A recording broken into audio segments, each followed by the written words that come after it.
Argentina, não, deixa eu falar. Argentina, tá aqui dentro, mas não, tá no meu bolso.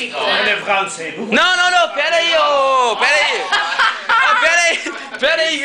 Pera, calma aí. Um argentino vai declarar o seu amor pela Joyce. Em francês. Vamos lá, em francês? É em francês. Sim. Vous ne parlez français pas. Vai lá. Não compreendo o francês. Não precisa declarar, é pra você compreender. É só fazer cara de que tá gostando. Vai lá. Vai. Yo solamente le quería decir feliz cumpleaños. Eu gostei dele completo. Que, a ver, que está grabando o sacando una foto. Tá gravando. ¿Cómo era esto? Tá filmando agora, vambora. Yo te iba a pedir en castellano. Que es castellano. Argentino. Argentina. Não, Brasil. ¿Qué me ves? Dentro aquí. Por tu feliz cumpleaños. Y ahora en 10 minutos soplaremos la feliz. Para 26. Não, 26. Não, 26.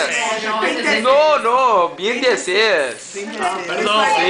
Sí. Ainda não sei 26. Entonces soplaremos y hablaremos en castellano. Os voy a enseñar a todos. Cantar parabéns. Sí. El cumpleaños Los feliz.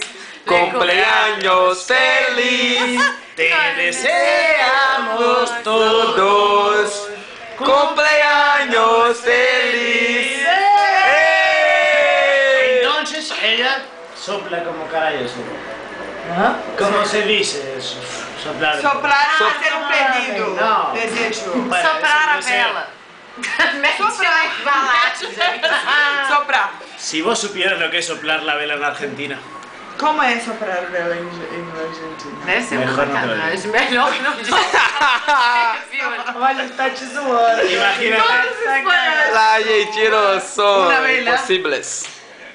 Y que Tô soplar. com medo dele. Sim, pero não é isto. No. Son dos velas. Pero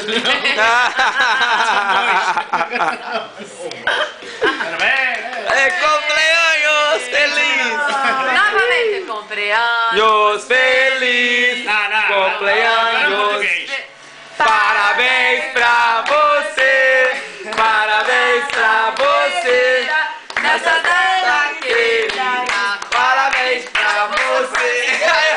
Erramos em português. Parabéns pra você. Erramos em português. Parabéns pra você. Nessa data querida.